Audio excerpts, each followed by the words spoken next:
अस्सलाम वालेकुम, मैं हूं शाहजेब खानजादा। 26वीं आईनी तरमीम के एक साल बाद अब हुकूमत 27वीं आईनी तरमीम की तैयारी कर रही है और इस हवाले से मुलाकातें और मुशावरा शुरू हो गई है। और इस बात का इंकिशाफ आज बिलावल भुट्टो जरदारी ने किया है। 27वीं आईनी तरमीम के हवाले से आज chairman peoples party Bilawal Bhutto Zardari ने सोशल मीडिया प्लेटफॉर्म एक्स पर लिखा कि वज़ीर आज़म शहबाज शरीफ की क़यादत में नून लीग का वफ़द सदर जरदारी और मुझसे मिलने आया था। नून लीग के वफ़द ने 27वीं आईनी तरमीम की मंजूरी में पाकिस्तान पीपल्स पार्टी की हिमायत मांगी। मुजव्विज़ा 27वीं आईनी तरमीम में आईनी अदालत का क़याम, एग्जीक्यूटिव मजिस्ट्रेट्स, ट्रांसफ़र ऑफ जजेस, NFC में सूबाई हिस्से के तहफ़्फ़ुज़ का खात्मा, आर्टिकल 243 में तरमीम, तालीम और आबादी के मनसूबाबंदी के इख्तियारात की वफाक को वापसी और इलेक्शन कमीशन की तकर्री पर जारी तात्तुल ख़त्म करना शामिल हैं। बिलावल भुट्टो जरदारी ने मज़ीद लिखा कि पाकिस्तान पीपल्स पार्टी की सेंट्रल एग्जीक्यूटिव कमेटी का इजलास 6 नवंबर को सदर मुमलिकत की दोहा से वापसी पर होगा ताकि पार्टी पॉलिसी का फैसला किया जा सके। इसके अलावा तहरीक इंसाफ के रहनुमा असद कैसर ने जियो न्यूज़ से गुफ्तगू करते हुए कहा है कि 26वीं आईनी तरमीम पर हमारे खदशात हैं।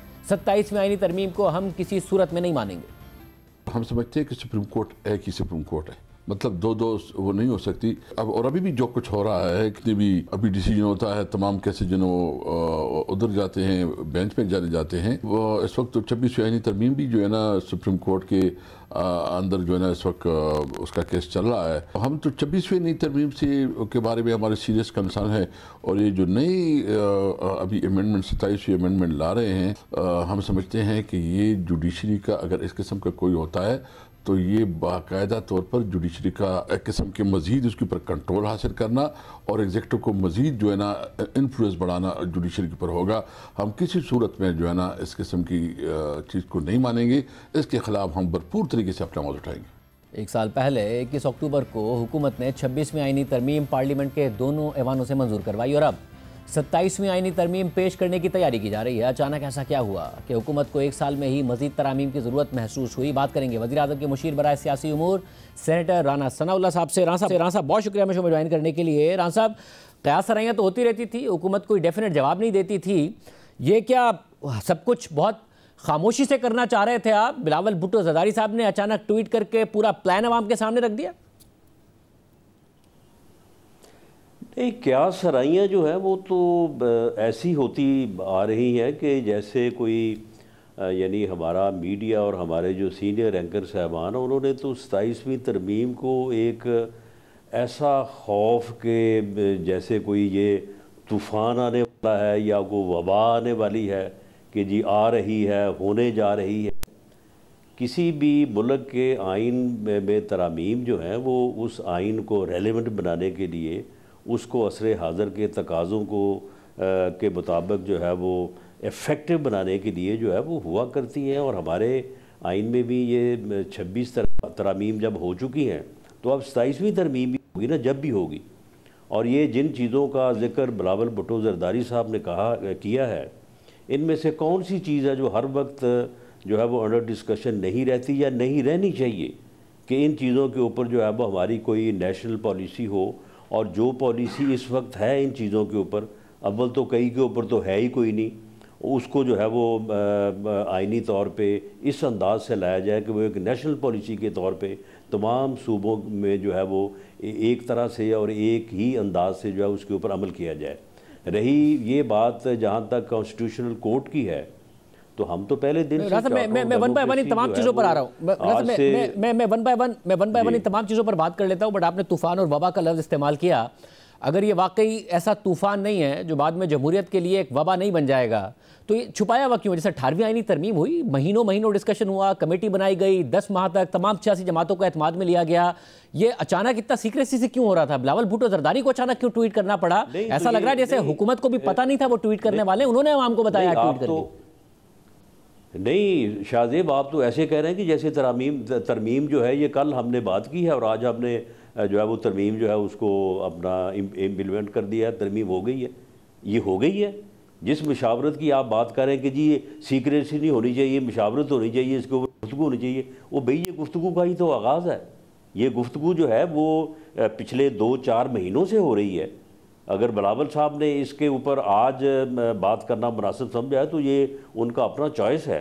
लेकिन ये पहले हम अपने जो हमारे जो यानी कोलिशन पार्टनर्स हैं उनके साथ बात करेंगे, उसके बाद एसोसिएशंस हैं, उसके बाद मीडिया है, सीनियर एंकर पर्सनस हैं, बाकी लोग हैं, जितनी भी एसोसिएशन हैं हर मकातब फ़िक्र की, ये सब के साथ जो है ये चीज़ें जो है वो डिस्कस होगी। लेकिन गवर्नमेंट पहले जो है वो उस डॉक्यूमेंट को अपने जो है वो कोलिशन पार्टनर्स के साथ जो है वो मशवरा करने के बाद सब के सामने लाएगी और फिर उसके बाद होगी। जब आप कहते हैं कि बिलावल भुट्टो ज़रदारी साहब ने से करते करते जो है वो सुबह तरमीम कर दी है। अगर आप टाइम लेंगे, मैं ये भी जान लेता हूँ कि कितना टाइम फ्रेम आपके, बट जब आप कहते हैं बिलावल भुट्टो ज़रदारी ने अगर आज शेयर किया तो उनकी चॉइस है, क्या हुकूमत हैरान हुई कि बिलावल भुट्टो ज़रदारी ने क्यों शेयर कर दिया? फिलहाल इस मामले को सीक्रेट ही रखा जाता। देखें, अगर कोलिशन पार्टनर्स के दरमियान और ख़ास तौर पे जो बड़े पार्टनर्स हैं, PMLN है और पीपल्स पार्टी है, अगर वो एक ऐसा डॉक्यूमेंट जिसको डिस्कशन के लिए जो है वो लोगों के दरमियान लाएं और उसके ऊपर उनका इत्तफाक राय हो, तो ये एक ज़्यादा मुनासिब तरीका होगा। और मेरी आज भी ये राय है कि हमें इस डॉक्यूमेंट को लोगों के पास for debate, for public consumption, या उसके ऊपर जो भी लोग अपना अजहार राय करें, उसके लिए जब हम इसको लाएं तो ये ऐसा नहीं होना चाहिए कि ये गवर्नमेंट में PMLN का मौक़िफ़ है या ये पीपल्स पार्टी का मौक़िफ़ है, वो गवर्नमेंट का मौक़िफ़ होना चाहिए और यहीं से जो है वो आगाज़ होना चाहिए और इसके ऊपर पूरी डिबेट होगी, इसके ऊपर डिस्कशन होगी और इसमें कोई ऐसे जो है वो जमहूरियत के लिए या किसी भी मामले के लिए कोई खौफ की या इसमें कोई घबराने वाली कोई बात नहीं है ऐसी। जिस तरह से अगर सैर हासिल बहस होगी, 27वीं तरमीम आ रही है, अगर सैर हासिल बहस होगी तो टाइम फ्रेम क्या है आपके पास? जब सैर हासिल बहस का मतलब है कि दूसरा पॉइंट ऑफ व्यू है, उसको सुना भी जाए, उसको एकोमोडेट भी किया जाए, उसके खदशात को दूर भी करने की कोशिश की जाए और टाइम भी हो, तो आपके पास टाइम फ्रेम क्या है? कितना लंबा टाइम लगाएंगे इस 27वीं आईनी तरमीम में?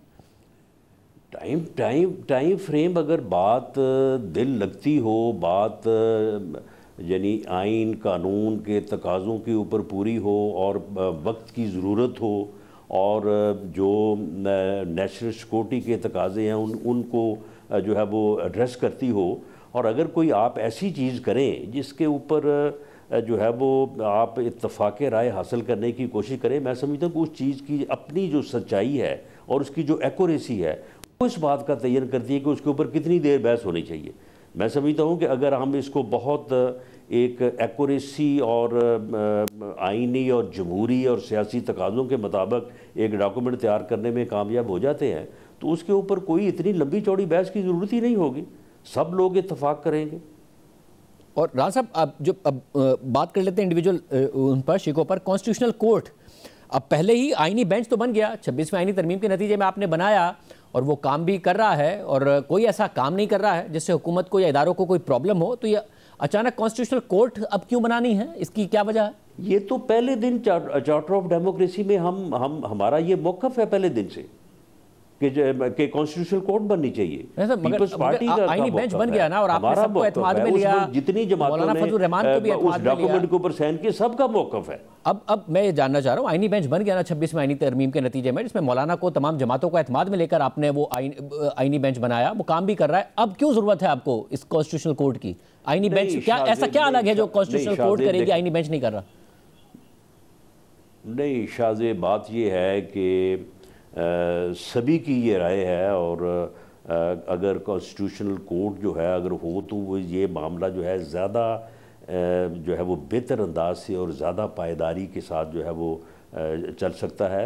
और यही उस वक्त हमारा मौक़िफ़ था, वो सिर्फ इस बात को यानी पेश नज़र रखने के लिए कि हम क्यों इनकी बात को माने, और उन्होंने कहा कि नहीं जी नहीं, आप कॉन्स्टिट्यूशनल कोर्ट ना बनाएं, आप कॉन्स्टिट्यूशनल बेंच बना दें। ये तजवीज़ जो है ये PTI ने दी थी और अली ज़फ़र साहब से मैंने पहली दफ़ा ये बात सुनी जब उन्होंने TV के एक मीडिया के प्रोग्राम में उन्होंने बात की कि जी कॉन्स्टिट्यूशनल कोर्ट की हद तक हम बेंच की हद तक हम इत्तफाक कर सकते हैं। जब हमने उसके ऊपर इत्तफाक किया तो फिर वहाँ से भाग गए कि नहीं जी हमने तो वोट नहीं करना। देखें, सही मामला तो यही है कि कॉन्स्टिट्यूशनल कोर्ट होनी चाहिए, लेकिन बहरहाल ये हमारी राय है। अगर इसके ऊपर पीपल्स पार्टी तो खैर इसके ऊपर इत्तफाक है ही है क्योंकि वो ख़ुद सिग्नेटरी है चार्टर ऑफ डेमोक्रेसी की।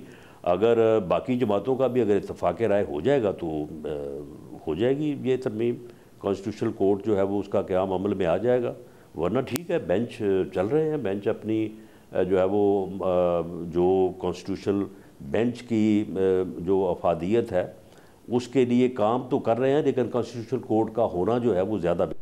अच्छा, जो ट्रांसफ़र ऑफ जजेस, अब ज़ाहिर जजेस ट्रांसफ़र हुए, इस्लामाबाद हाई कोर्ट में हुए, वो काम भी कर रहे हैं, जो एग्जिस्टिंग जजेस थे उनकी सीनियरिटी भी मुतासिर हो गई। अब जो ट्रांसफ़र ऑफ जजेस के लिए भी आप अमेंडमेंट करना चाहते हैं, क्या जो कंसेंट है उसका लफ्ज़ भी निकालना चाहते हैं कि जी जजेस को उनकी मर्जी के बगैर एक अदालत से दूसरी अदालत ट्रांसफ़र कर दिया जाएगा? फिर कोई जज कहाँ जा रहा हो, इस्लामाबाद का जज किसी और अदालत में ट्रांसफ़र किया जाए, तो कंसेंट को भी आप चेंज करना चाहते हैं? शाहज़ेब, मैं खूब बुनियादी तौर पे एक वकील हूँ और मैं अदलिया का एहतराम, जजेस का एहतराम जो है वो मैंने अपनी ज़िंदगी प्रैक्टिकल लाइफ के आगाज़ से सीखा है। मैं कोई ऐसी बात करने नहीं चाहता, लेकिन मामला ये है कि एक जगह पे एक जज साहब बने और उसके बाद वो 20-25 साल वहीं पे जो है वो रहे। अगर इन चीज़ों से कोई फ़र्क नहीं पड़ता तो फिर ये पोस्टिंग ट्रांसफ़र ख़त्म हो जानी चाहिए। बस ठीक है, जो आदमी जो है वो मुलाजमत में आए, जहाँ पे आए वहीं पे बैठे और सारी ज़िंदगी जो है वो 60 या 65 ईयर वहीं पे पूरे करे और वहीं से जो है वो घर जाए। अब इस्लामाबाद एक सरकारी मुलाजिम, छोटा सा शहर है, सरकारी मुलाजिम की ज़ाहिर पोस्टिंग ट्रांसफ़र होती है जज में। अब मसला ये है कि एक तरफ आप ये वाली बात कर रहे हैं, मगर दूसरा जो पहलू है वो ये कि फिर तो किसी जज से अगर कोई भी हुकूमत खुश नहीं होगी, आज आपकी हुकूमत है कल किसी और की होगी, उस जज को किसी और सूबे में किसी और अदालत में ट्रांसफ़र कर दिया जाएगा, तो अदालती आज़ादी कहाँ गई? बिल्कुल बिल्कुल, बात आपकी बात बिल्कुल आपने सही जो है वो खदशे की निशानदेही कर दी है। मैं आपकी बात से मुतफिक हूँ। ये इख्तियार जो है वो हुकूमत को ना दे। बिल्कुल हुकूमत का इस जजेस की ट्रांसफ़र से कोई सरोकार नहीं होना चाहिए। तो फिर क्या ये ट्रांसफ़र पोस्टिंग जो है वो जुडिशल कमीशन करे, जजेस करें। वैसे मगर जुडिशल कमीशन में भी अब जिस तरीके से तश्कील हुई उसमें नज़र आया कि हुकूमत जो चाह रही है वो हो जाता है जुडिशल कमीशन में भी। क्या फिर जुडिशल कमीशन की तश्कील बदलेंगे आप? नहीं, वो नहीं देखे ना, वो तो आप तो खामखाई देख रहे हैं ना। आप मुझे बताएं कौन सा ऐसा काम है जो हुकूमत चाहती थी नहीं हुआ? क्या वहाँ पे हुकूमत की नहीं, आप सुन लेना, क्या जुडिशल कमीशन में हुकूमत को कोई जो है वो यकतरफा इख्तियार हासिल है? वहाँ पे सभी, वहाँ पे जुडिशरी मौजूद है, हुकूमत मौजूद है, अपोजिशन मौजूद है और बार मौजूद है। तो फिर वहाँ पे भी अगर फैसले सही नहीं हो रहे तो फिर कहाँ पे होंगे सही? तो राज साहब, आप उसमें फैसले यही जुडिशल कमीशन रहेगा, क्योंकि वहाँ जिस तरह फैसले हो रहे हैं बार ज़ाहिर है हुकूमत की मर्जी के मुताबिक फैसले, और आप ये कह रहे हैं यही तश्कील रहेगी, जुडिशल कमीशन की तश्कील भी बदलेगी? नहीं, मुझे ये बताएं कि जुडिशल कमीशन में जब हुकूमत को अक्सरियत हासिल नहीं है, हुकूमत अक़लियत में है और वहाँ तमाम यानी तमाम सेगमेंट ऑफ सोसाइटी या अपना स्टेट जो है वो मौजूद हैं, तो आप मुझे बताएं कि उसमें आप चलें। अगर आप समझते हैं कि उसकी कोई और ज़्यादा हुकूमत को बाहर निकाल दें, बाकी सारे जो है वो रहे वहाँ पे, अगर इस तरह से बेहतर है तो ऐसा हो जाए। पहले जो जुडिशल कमीशन था उसमें कोई नहीं था, उसमें सिर्फ जजेस थे और उस दौरान 15 से 18 साल जो होता रहा उसकी आपको जो है वो चीज़ें मौजूद हैं। राज साहब, जो होता रहा जाहिर है उससे जो अदालत में जजेस में इंडक्शन को होती रही है, जजेस की जो अदालत में जिस तरीके से इंडक्शन होती रही, जो इख्तियार चीफ जस्टिस की ज़ात में मरकूज था, उससे जो खराबियाँ पैदा हुई वो तो बिल्कुल है, उस पर बात भी की गई है बार बार। मगर मसला ये है कि खराबियों की तस्हीह की जाए या ऐसी खराबियों को जन्म दिया जाए कि कल को आप हुकूमत में ना हो तो आप भी बात कर रहे हों कि हमने खराबियों की तस्हीह नहीं की बल्कि नहीं खराबियों को जन्म दे दिया। वहाँ पे जो यानी 5 लोग जो हैं वो जुडिशरी के हैं, 5 ही हुकूमत के हैं, वहाँ पे बैलेंस तो बार के पास है, बैलेंस तो अपोजिशन के पास है। राज साहब, मुझे ये बताएगा कि आप जो removal of protection of provincial share in NFC, ये जो बिलावल भुट्टो ज़रदारी साहब ने कहा है, ये क्या प्रोटेक्शन आप ख़त्म करेंगे? क्या सूबों के वो जो प्रोटेक्शन हासिल है, क्या मुराद है इससे? देखिए शाहज़ेब, मैं इसके ऊपर कोई यानी ऐसी बात मैं नहीं कर रहा कि मैं कहूँ कि जी हम करेंगे या हम करना चाहते हैं। ये सब का कंसेंसस होगा। पीपल्स पार्टी हमारी मेजर पार्टनर है, उनको राज़ी किए या उनकी जो है वो उनको साथ लिए बगैर या ना ये हो सकता है, ना करना चाहिए, ना हमारा कोई ऐसा इरादा है। लेकिन आप मुझे बताएं कि ये जो इस वक्त वसाइल की सोर्सेज की तकसीम है in between federation and provinces, आप देख लें उसका क्या हाल है। फेडरेशन के पास कर्ज़ों की अदायगी और डिफेंस के अखराजात पूरे करने के बाद जो है ना वो अपनी जो मामूल की अखराजात हैं वो भी पूरे करने के लिए पैसे नहीं हैं। वो भी जो लोन आप लेते हैं ना उसमें से जो है ना वो गुजारा हो रहा है। अगर इसी तरह से फेडरेशन को चलाना है तो ठीक है, चलती रहे। नहीं, मगर राज साहब, इसमें ज़ाहिर जो हुआ 18वीं तरमीम के बाद वो एक अहम मसला ये हुआ कि प्रोविंसेस को शेयर तो मिल गया, मगर उन्होंने जो रेवेन्यू मोबिलाइजेशन है उसमें अपना किरदार नहीं अदा किया। तो क्या जब ये प्रोटेक्शन रिमूव करती है, क्या वो ज़रूरत ही नहीं है तो इस बात से लिंक किया जाएगा कि वो अपने रेवेन्यू जनरेशन करें? कि मैं इसलिए जानना चाह रहा हूँ कि जब आप प्रोटेक्शन रिमूव करने की बात होती है, एनएफसी को किस तरीके से बदल रहे हैं? क्योंकि पीपल्स पार्टी की तो बड़ी सख्त राय रही है इस हवाले से। आपका प्रपोजल क्या है इस हवाले से? ये आपने बहुत ही जो है वो एक इंतहाई वाइज और अहम नुक्ता आपने जो है वो उठाया है। यकीनन हम भी इसी के ऊपर जो है वो बात करेंगे कि सूबों को सोर्सेज जनरेट करने की ज़रूरत ही नहीं है, उनके पास पहले ही ज़रूरत से ज़्यादा है। और अगर इसके ऊपर बात ना की जाए तो फिर ऐसे ही रहेगा। फिर सूबे जो है भाई ये जो एग्रीकल्चर टैक्स और ये इस किस्म के जितने भी मामलात हैं, किसी को काम करने की ज़रूरत नहीं है, क्योंकि अगर उनको 10 चाहिए तो उनके पास 20 हैं। और फेडरेशन जो है वो उसका आप देख लें कि फेडरेशन के पास जो है वो इन दो बड़े जो है वो अखराजात को पूरा करने के बाद फेडरेशन के पास तो कोई सोर्सेज नहीं है या फंड्स नहीं होते। पीपल्स पार्टी के अलावा ये बताइए क्या मरियम नवाज साहिबा राजी हैं इसके लिए? मरियम नवाज साहिबा से बात हो गई, वो राजी हैं? नहीं, देखिए बात तो शुरू होगी तो पता चलेगा ना कि कौन कौन नाराज़ है और कौन राज़ी है। जो राज़ी होगा वो दूसरों को राज़ी करने की कोशिश में लग जाएगा, और जो राज़ी नहीं होंगे उसको राज़ी हम करने की कोशिश करेंगे। मतलब आपने कहा ना पिछले 2-4 माह से बात हो रही है, एक पॉजिटिव डिबेट होगी। राजा साहब, आपने कहा पिछले 2-4 माह से बात हो रही है, तो ये तो अज्यूम किया जाएगा कि पहले घर में बात की होगी नून लीग ने, फिर बाहर बात की होगी। नहीं, देखिए यानी PMLN जो है, PMLN का एक यानी मौक़िफ़ है, प्राइम मिनिस्टर का एक मौक़िफ़ है, हुकूमत का एक मौक़िफ़ है। उसमें ऐसा तो नहीं है कि PMLN में कोई अपनी राय का इजहार नहीं कर सकता। PMLN में कोई अपनी राय का इजहार करे, और उसी तरह से मरियम नवाज़ एक सूबे की, बड़े सूबे की चीफ मिनिस्टर हैं, उनकी एक अपनी राय हो सकती है, तो वो अपनी राय का इजहार कर सकती है। लेकिन उस पर ये सारी चीज़ें जो मैं आपसे कह रहा हूँ उनके सामने भी रखी जा सकती हैं। जो 27वीं तरमीम होने ही जा रही है, पंजाब असेंबली ने तो यूनानिमसली एक रेजोल्यूशन अप्रूव की कि फेडरल पार्लियामेंट जो है वो अमेंड करे कॉन्स्टिट्यूशन को और एक चैप्टर इंसर्ट करे कि लोकल गवर्नमेंट जो है वो एम्पावर्ड हो, इफेक्टिव हो। अब मरकज़ से सूबों को तो इख्तियार मिले, मगर सूबे के वज़ीर आला ने अपने पास सारे इख्तियारात रख लिए सूबाई हुकूमत ने, और बजाय इसके कि वो नीचे की सतह पर, ज़िले सतह पर दिए जाते या ताकतवर ज़िले हुकूमतें होती हैं जिनके पास रिसोर्सेज भी होती। अब 27वीं आईनी तरमीम में इस बात को एड्रेस करेंगे? ये होना चाहिए, ये होना चाहिए। और इसमें ये है कि इसमें चले वो पावर्स और रिसोर्सेज वाली बात अपनी जगह पे है, लेकिन कम से कम आप जो बलदियाती इदारे हैं उनको आप टेन्योर की गारंटी तो दें। जब किसी का दिल चाहता है बलदियाती इदारों को फारग कर देता है, और उनका कोई टेन्योर ही नहीं है, उनके इलेक्शन का भी कोई टाइम नहीं है। तो कम से कम उनके वजूद को जो है वो आइन जो है उनको जो है वो यानी सेफ कर दे, उनका वजूद जो है वो डिटरमन हो जाए, आइनी तौर पे उसे गारंटी हासिल हो कि ये टाइम होगा, इस टाइम के ऊपर इलेक्शन होंगे, तो इससे बड़ा फ़र्क पड़ जाएगा।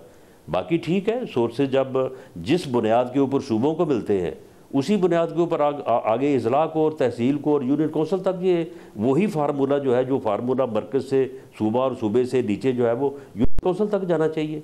ऐसा तो नहीं है कि जिस ज़िले से या जिस शहर से कोई ज़्यादा एक अपना जो है वो यानी पोजीशन में हो तो वहाँ पे जो है वो सब कुछ हो, और जो जहाँ पे कोई ना हो तो वहाँ पे जो है वो बिल्कुल हिस्से की चीज़ जाए। तो आप ये चाहिए चीज़ें गलत तो ये इस्तेमाल होनी कर रहे हैं, चाहिए। आपके प्रपोजल में है या नहीं है? अब हुकूमत जब चाहिए इस्तेमाल करे, चाहिए तो यहाँ से मुझे सवाल पूछना चाहिए और आपको बताना चाहिए या है या नहीं है। नहीं, प्रपोजल तो बात ये है कि एक बड़े सूबे की असम्बली ने करारदाद पास की है और इसको सभी इस चीज़ को महसूस भी कर रहे हैं, बाकी सूबों से भी आवाज़ें उठ रही हैं, तो ये चीज़ें तो सारी शामिल होंगी ना, इसमें शामिल हो सकती हैं।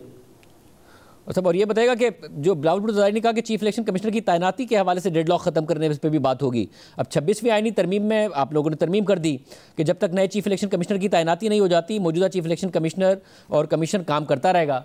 अब क्या डेडलॉक खत्म करने के लिए करना है? क्योंकि डेडलॉक तो अपोजिशन के साथ है, कि अपोजिशन का किरदार ही खत्म कर देंगे नई तैनाती में?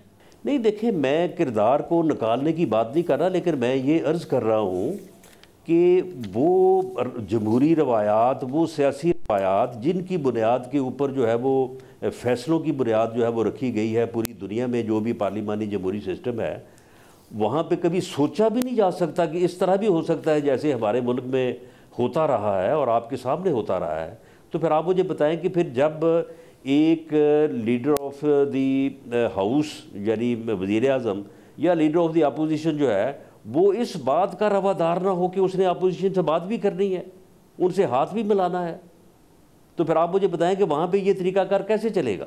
राज साहब, जब वो वज़ीर आज़म आज़म थे, निकालने की बात नहीं कर रहा, जब वो वज़ीर आज़म थे, फिर आप किसी और तरीके से इमरान खान साहब वज़ीर आज़म उसको आप लेके राज साहब, जब इमरान खान साहब वज़ीर आज़म थे, उनका रवैया ऐसा ही था कि वो बात नहीं करते थे, मीटिंग्स में नहीं आते थे, मगर जो मौजूदा चीफ इलेक्शन कमिश्नर है सिकंदर सुल्तान राजा साहब, उनकी तैनाती उन्हीं के ज़माने में हुई। कंसेंसस नहीं हो पाया तो बाद में पार्लिमानी पार्टी के लेवल पर बाद में कंसेंसस हो गया और ये तैनात हुए। तो आप लोग इनिशिएट तो करें ना, कोई नाम तो हो ऐसे जो न्यूट्रल हो। ये आपको पता है कंसेंसस कैसे हुआ था? बताइए। ये पहले एक नाम के ऊपर जो है वो ये कह रहे थे कि जी इसके ऊपर वो ये जोर दे रहे थे, उसके ऊपर हमारा एतराज़ था। तो फिर जो है वो इन्होंने ये फिर कहा कि जी हम नाम बदल के देते हैं, तो आप उसके ऊपर जो है ना वो फिर देख लें। तो फिर ये नाम जो है, जो बाद में फिर जो वो कहते रहे वो भी आपके सामने है, ये नाम जो है इमरान खान साहब की तरफ से पेश किया गया था, ये हमने जो है वो एग्री किया था। सिकंदर सुल्तान राजा साहब का नाम?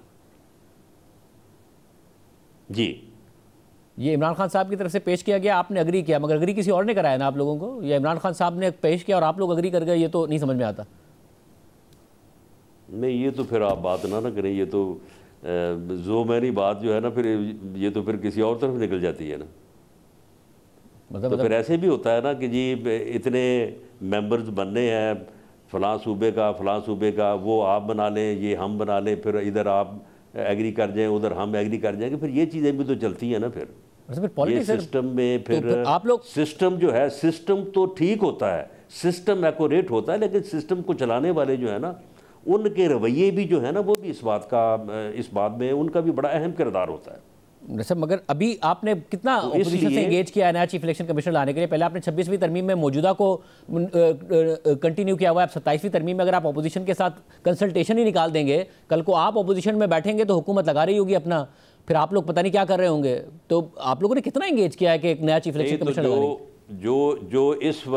जो इस वक्त अपोजिशन लीडर थे, वो तो जब उन्हें महसूस होता था कि हम उनके करीब होने लगे हैं, तो वो उठ के हमें जो है वो गालियां देनी शुरू कर देते थे कि कहीं ये मेरे करीब ना आ जाएं, और इससे जो है वो मेरी अपनी जो नौकरी है या मेरी जो अपनी पोजीशन है वो ख़तरे में न पड़ जाए। यानी इस वक्त अपोजिशन में तो इस बात की दौड़ लगी रहती है कि कौन आदमी जो है वो ज़्यादा से ज़्यादा जो है वो अग्रेसिव स्टांस लेगा और उसकी जो है वो फिर जो है वो शाबाश होगी और उसके मुताबिक जो है वो आगे बढ़ेगा। तो मौलाना साहब, फिर ये अब मसला है कि मैं फिर आपसे पूछ रहा हूँ, आप ओपोजिशन से कंसल्टेशन 27वीं तरमीम में नए चीफ इलेक्शन कमिश्नर के लिए ओपोजिशन से कंसल्टेशन निकालने जा रहे हैं, एक दिन आप ओपोजिशन में होंगे। चलें, आप शाहजेब, आप बीच में, आपका भी मुल्क है, आप भी मुअज़्ज़ज़ शहरी हैं, हमारी जो है वो KPK के जो चीफ मिनिस्टर साहब हैं उनके साथ हमारी बात करवा दें। तो मैं कैसे बात करा दूं? साहब ने 2 दफ़ा उनको मुबारकबाद दी है और दोनों दफ़ा उनका जो जवाब है वो आपके इल्म में आ चुका होगा।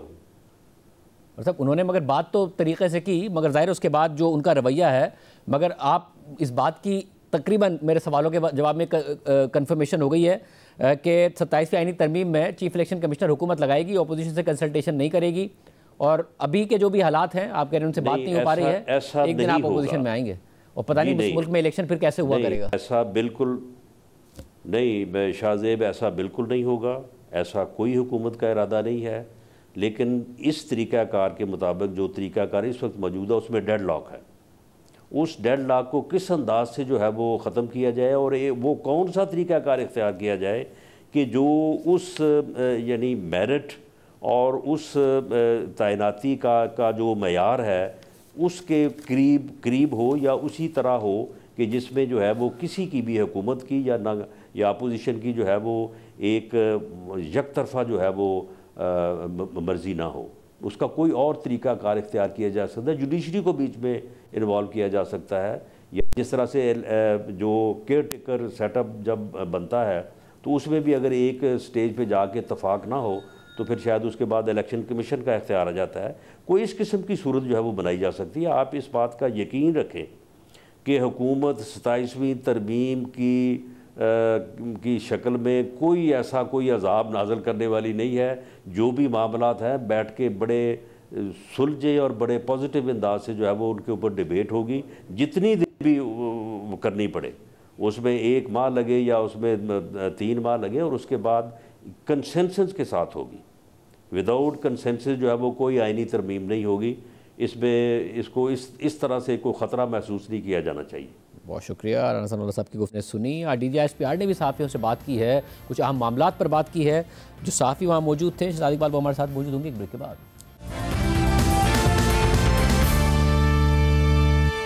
तुर्की और कतर की सालिसी में पहले दोहा और फिर इस्तांबुल में होने वाले पाक अफगान मुज़ाकरात के तहत दोनों ममालिक के दरमियान सीज़ फायर जारी है। साथ ही दोनों ममालिक और सालिस एक ऐसे निज़ाम पर भी मुत्तफ़िक़ हो गए हैं जिसके ज़रिए सीज़ फायर और दहशतगर्दी के वाक़यात की मॉनिटरिंग और तस्दीक की जाएगी। और इस हवाले से 6 नवंबर यानी जुमेरात को इस्तांबुल में ही मुज़ाकरात का तीसरा दौर होगा। मगर सीज़ फायर के दौरान भी पाकिस्तान और अफगानिस्तान के दरमियान सख्त बयानात का तबादला जारी है। पाक अफगान सरहद तिजारत और मामूल की आमदोरफ्त के लिए बंद है। और इस पूरी सूरत हाल में आज DGISPR लेफ्टिनेंट जनरल अहमद शरीफ चौधरी ने सीनियर सहाफ़ियों से मुलाकात की, और इस मुलाकात में उन्होंने पाकिस्तान और अफगानिस्तान के दरमियान कशीदगी, मुमकिन भारतीय जारियत, मुल्क में दहशतगर्दी और खैबर पख्तूनख्वा की सूरत हाल पर भी बात की है। इस मुलाकात में क्या बातें हुई, हमारे साथ मौजूद हैं इस मुलाकात में मौजूद जियो न्यूज़ के प्रोग्राम में पाकिस्तान के मेज़बान शहजाद इकबाल। शहजाद, बहुत शुक्रिया मिशन में ज्वाइन करने के लिए। जो DGISPR हैं उन्होंने आज जो क्रिमिनल नेक्सस, टेररिज्म, ड्रग्स, इस सब पर भी आप लोगों से बात की, इस पर भी जवाबात दिए और अपना मौक़िफ़ दिया। जी बिल्कुल, इनिशियली तो उन्होंने बताया कि जितने IPOs हो रहे हैं जिसमें दहशतगर्द मारे जा रहे हैं, बहुत सारे हमारे शहादतें भी हुई हैं आर्म फोर्सेस के लोगों की, जवान की, पुलिस वालों की। लेकिन उन्होंने कहा इस वक्त जो सबसे बड़ा खैबर पख्तूनख्वा में मसला है, और खास तौर पे खैबर और तीरा वैली, इन एरियाज की बड़ी सिग्निफिकेंस है जो पूरी आज बात की गई कि यहाँ पर तकरीबन 12,000 एकड़ की मंशियात की काश्तकारी होती है। और ये पूरा एक नेटवर्क है जिसमें पॉलिटिकल सरपरस्ती हासिल है क्रिमिनल्स को, जिसकी वजह से इस वक्त दहशतगर्दी जो है वो थमने का नाम नहीं ले रही, बल्कि उसमें इजाफा होता जा रहा है, क्योंकि ये एक गठजोड़ है, ये एक नेक्सस है, जिसमें खास तौर पे उन्होंने जिक्र किया ड्रग्स का, मंशियात का, कि यहाँ से मंशियात जो है वो स्मगल होती है अफगानिस्तान और TTP के जरिए होती है। वो भी पैसा कमाते हैं, जो लैंडलॉर्ड्स हैं वहाँ पे, जिनकी फसलें हैं, वो भी पैसा कमाते हैं, TTP पैसा कमाता है, और जो पॉलिटिकल पेट्रोनेज है, जो सरपरस्ती कर रहे हैं, वो भी इससे माली फायदा उठाते हैं। तो पूरे गठजोड़ है जो कि इनको सपोर्ट कर रहा है। अच्छा, इंटरेस्टिंगली जब वो स्लाइड्स हमें दिखा रहे थे DGISPR, तो उसमें 3 ब्लॉक्स बने हुए थे, पॉलिटिकल, क्रिमिनल और टेररिज्म का। तो पॉलिटिकल ब्लॉक उन्होंने बताया कि हमने खाली छोड़ा हुआ है, यानी कि वहां पे किसी सियासी जमात का नाम नहीं था, किसी सियासी शख्सियत का नाम नहीं था, वो वहां पे उन्होंने खाली छोड़ा हुआ था। लेकिन जो गुफ्तगू सवालात में भी हुई या उन्होंने अपनी ब्रीफिंग में जब डिटेल में बताया, तो उन्होंने ये बताया कि ये सियासी सरपरस्ती उन्हीं लोगों की है जो कि कहते हैं कि ऑपरेशन नहीं होनी चाहिए, बातचीत करनी चाहिए, और पिछले कई सालों से उनकी तरफ से इस किस्म के बयानात आते हैं कि TTP के दफातर खोल दो।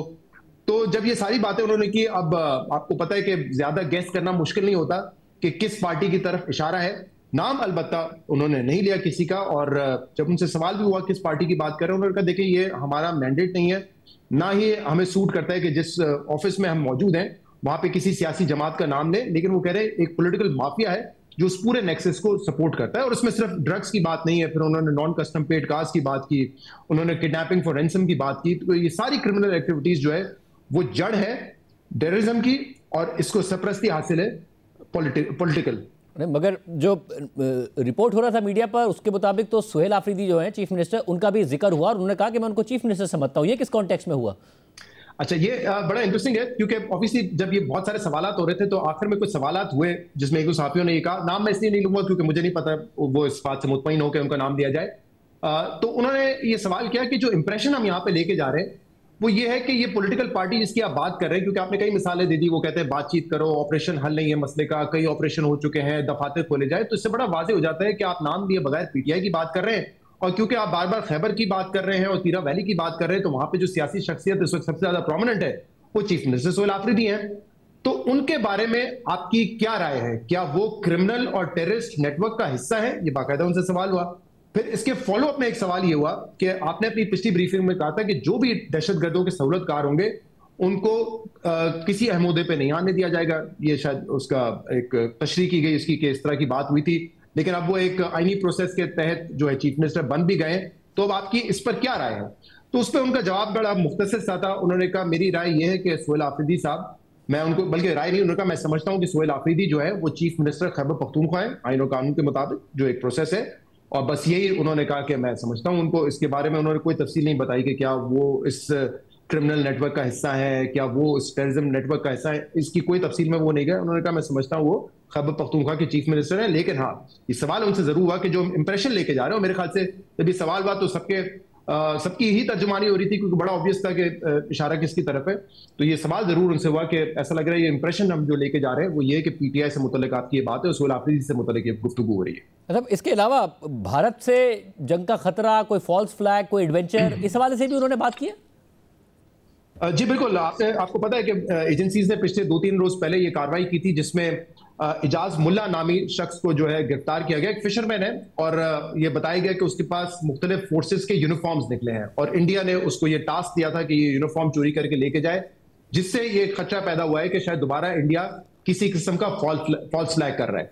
अच्छा, आज जो हमें जो डिफरेंट बात एक बताई गई वो ये है कि इस मरतबा जो बज़ाहिर शवाहिद से महसूस होता है कि जो फॉल्स फ्लैग है वो डीप सी में होगा, वो मकबूजा कश्मीर या लैंड रूट पे नहीं होगा जैसे आमतौर पे। तो ये देखा ना आपने पहलगाम में, यही बात सामने आई कि एक फॉल्स फ्लैग होता है या फिर एक इंसिडेंट हो जाता है जिसकी जिम्मेदारी पाकिस्तान पे डाली जाती है और पाकिस्तान पे फिर हमले का जवाब बनाया जाता है। तो कह रहे हैं कि क्योंकि इस तरह की कोई भी चीज होती है तो उसको हम बड़ी आराम से जो है उसको रिबट कर देते हैं, जो भी वो फेक खबर होती है उसको हम एक्सपोज कर देते हैं।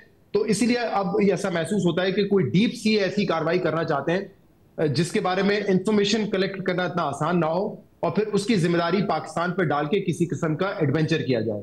तो ये उन्होंने कहा कि इस वक्त जो हमें शवाहिद मिल रहे हैं या जिस किस्म की चीजें हमारे सामने आ रही है, खासतौर पर ये एजाज मुल्ला की गिरफ्तारी के बाद, ये खदशा है कि फॉल्स फ्लैग इस वक्त डीप सी में होगा।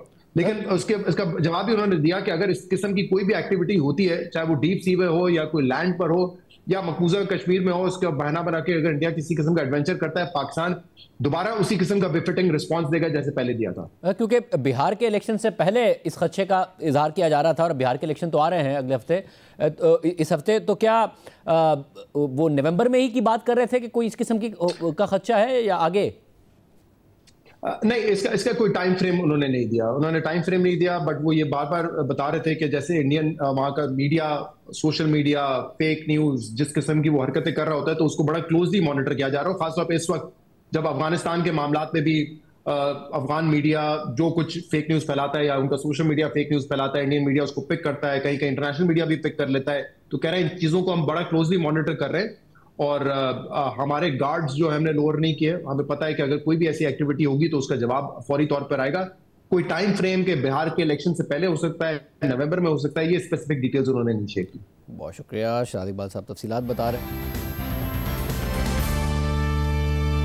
दुनिया भर की तरह पाकिस्तान में भी 2 नवंबर को international day to end impunity of crimes against journalist मनाया गया, मगर इस मौके पर गुज़िश्ता साल में मीडिया के खिलाफ कार्रवाइयों में तकरीबन 60% तक के तशवीशनाक इजाफे की निशानदही की गई है। ये इंकिशाफ फ्रीडम नेटवर्क पाकिस्तान की सालाना इम्प्यूनिटी रिपोर्ट में किया गया है, जो इंटरनेशनल मीडिया सपोर्ट की मदद से तैयार की गई। रिपोर्ट के मुताबिक मौजूदा हुकूमत के दौर में इजहार राय की आज़ादी और सहाफ़ियों के तहफ़्फ़ुज़ का माहौल मज़ीद ख़राब हुआ है। रिपोर्ट में नवंबर 2024 से सितंबर 2025 के दरमियान पाकिस्तान भर में सहाफ़ियों और मीडिया से मुताल्लिक़ कार्रवाइयों का अहाता किया गया है और सहाफ़ियों और दीगर मीडिया कारकुनों के खिलाफ हमलों और कार्रवाइयों में नुमायां इजाफे की निशानदही की गई है। सहाफ़ियों के खिलाफ कार्रवाइयों के कम अज़ कम 142 वाक़यात रिकॉर्ड किए गए, जो पिछले साल के मुकाबले में तकरीबन 60% इजाफा जाहिर करते हैं। रिपोर्ट के मुताबिक मीडिया के लिए दुश्मनी पर मबनी माहौल ने जो फरवरी 2024 के आम इंतखाबात के बाद मज़ीद शिद्दत इख्तियार कर गया है, पाकिस्तान के तकरीबन हर इलाके को सहाफ़त के लिए गैर महफूज बना दिया है और मनफी वाक़यात तमाम सूबों और इलाकों से रिपोर्ट हुए हैं। रिपोर्ट में यह भी बताया गया कि मौजूदा हुकूमत के पहले साल के दौरान मुतनाज़ क़वानीन के तहत सहाफ़ियों और मीडिया से वाबस्ता 30 अफराद के खिलाफ कम अज़ कम 36 मुकदमा दर्ज किए गए। यह कानून 2025 के शुरू में पार्लियामेंट के ज़रिए तरमीम के बाद मज़ीद सख्त कर दिया गया, जिससे अवामी सतह पर शदीद रद्द अमल पैदा हुआ। इन 36 मुकदमात में से 22 मुकदमात पीका के तहत और 14 मुकदमात पाकिस्तान पीनल कोड के तहत दर्ज किए गए, जबकि बाज़ अफराद पर एक से ज़्यादा दफ़ात के तहत मुकदमात बनाए गए। ज़्यादातर पीका के मुकदमात पंजाब में दर्ज हुए, जबकि पाकिस्तान पीनल कोड के तमाम मुकदमात पंजाब से रिपोर्ट हुए। रिपोर्ट के मुताबिक पंजाब और इस्लामाबाद मुश्तरका तौर पर पाकिस्तान में सहाफ़ियों के लिए सबसे ज़्यादा ख़तरनाक मकामात के तौर पर सामने आए और दोनों मकामात से 28% खिलाफ वर्जियाँ रिपोर्ट हुई। इसके बाद खैबर पख्तूनख्वा, सिंध, बलूचिस्तान और आज़ाद कश्मीर का नंबर आता है, जबकि गिलगित बल्तिस्तान से कोई केस रिपोर्ट नहीं हुआ। रिपोर्ट के मुताबिक सबसे ज़्यादा निशाना बनने वाला मीडियम टेलीविज़न रहा। उसके बाद प्रिंट और डिजिटल मीडिया आए, जबकि एक रेडियो से मुंसलिक सहाफ़ी भी मुतासिर हुआ। पाकिस्तान में इख्तिलाफ राय के लिए जगह वाज़ेह तौर पर कम हो गई है और आज़ादी से इज़हार राय करने वाले अफराद, ख़ास तौर पर ऑनलाइन सहाफ़त करने वाले सहाफ़ियों के खिलाफ मुकदमात में नुमायां इजाफा हुआ है।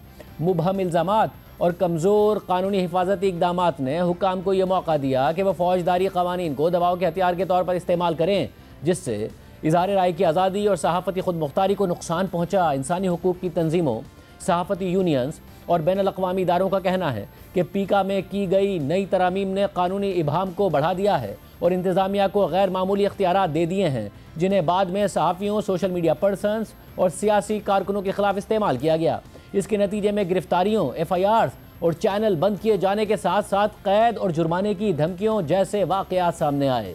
पाकिस्तान पीनल कोड का इस्तेमाल भी बढ़ गया, जिसने तहकीकाती सहाफ़त के लिए खौफ का माहौल पैदा कर दिया और शहरी आज़ादियों के दायरे को मज़ीद महदूद कर दिया। रिपोर्ट के मुताबिक जनवरी 2025 में पीका में तरामीम जल्दबाजी में मंजूर की गई, जिन पर बहुत कम मुशावरत की गई।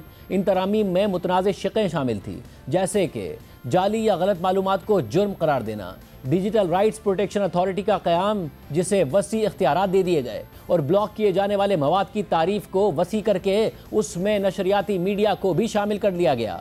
मज़ीद पाबंदियाँ सितंबर 2025 में लगा दी गईं, जो मुसलसल तनकीद के बावजूद हुकूमत के डिजिटल स्पेस पर कंट्रोल के इरादे को जाहिर करती हैं।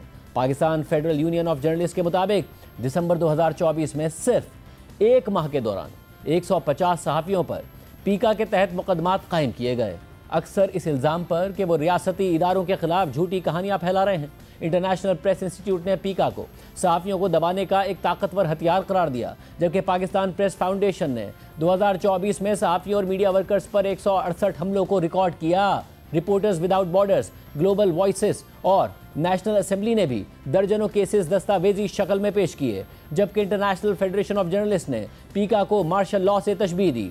ह्यूमन राइट्स वॉच और एमनेस्टी इंटरनेशनल ने इंटरनेशनल ह्यूमन राइट्स स्टैंडर्ड्स की खिलाफ वर्जियों के बाइस इस कानून की मनसूखी या इसकी बेहतरी का मुतालबा किया। कई नुमायां मुकदमात इस कानून के सहाफ़ियों के खिलाफ इस्तेमाल की मिसाल बने, जिनमें दहशतगर्दी के इल्ज़ाम और पीका के तहत गिरफ्तारियों और इल्ज़ामात के अलावा यूट्यूब चैनल्स को निशाना बनाना भी शामिल था।